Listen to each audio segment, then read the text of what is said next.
గట్టిగా చెప్పలేదు. మీరు అడిగే వినబట్టి ఇస్తుంది అమ్మవారు. నన్ను అడుగుతలేదు, అమ్మవారిని అడుగుతున్నారు. అక్కడ ఉన్నారు మరి. మమ సహ కుటుంబానాం క్షేమ స్థైర్య ధైర్య వీర్య విజయ అభయ ఆయు ఆరోగ్య ఐశ్వర్య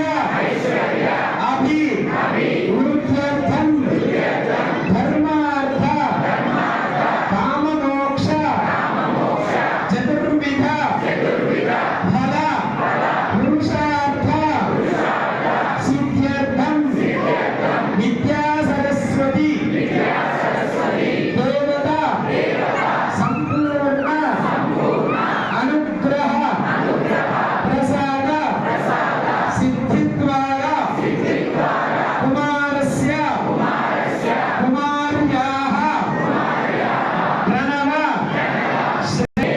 జనన సిద్ధిద్వారా సకల విద్య పారంగత సిద్ధ్యర్థం సద్బుద్ధి ప్రాప్త్యర్థం మమ కుమారస్య కుమార్యాః అక్షర స్వీకార పూజాం అహం కరిష్యే.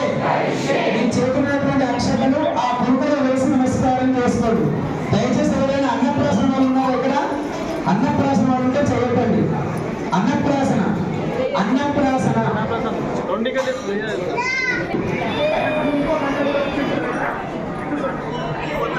చెయ్యి అంటే చెయ్యరు. మళ్ళీ నెక్స్ట్ లో స్టార్ట్ అయిన 2 అక్షరాలు పెట్టుకోండి. గణపతికి నమస్కారం చేసుకోండి. పువ్వులు కూడా పెట్టుకోండి. 2 అక్షరాలు ఒక పువ్వు.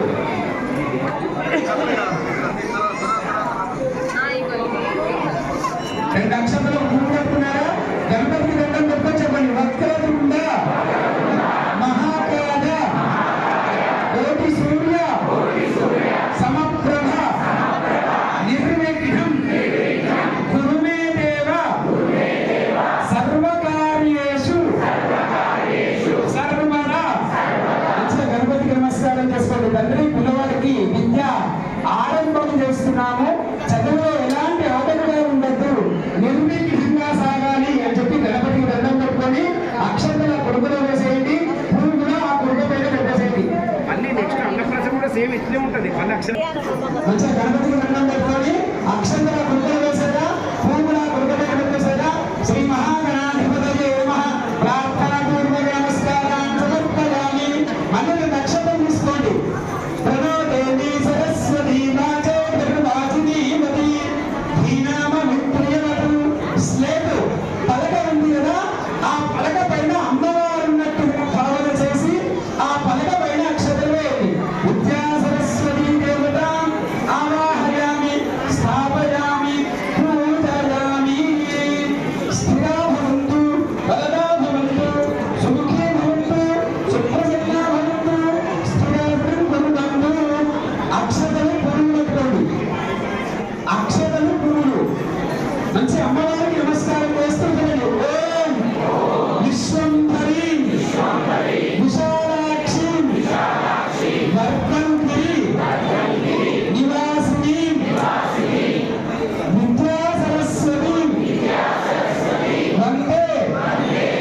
వద్దకు వచ్చి మా పిల్లలకు మంచిగా విద్యను సద్బుద్ధిని జ్ఞానాన్ని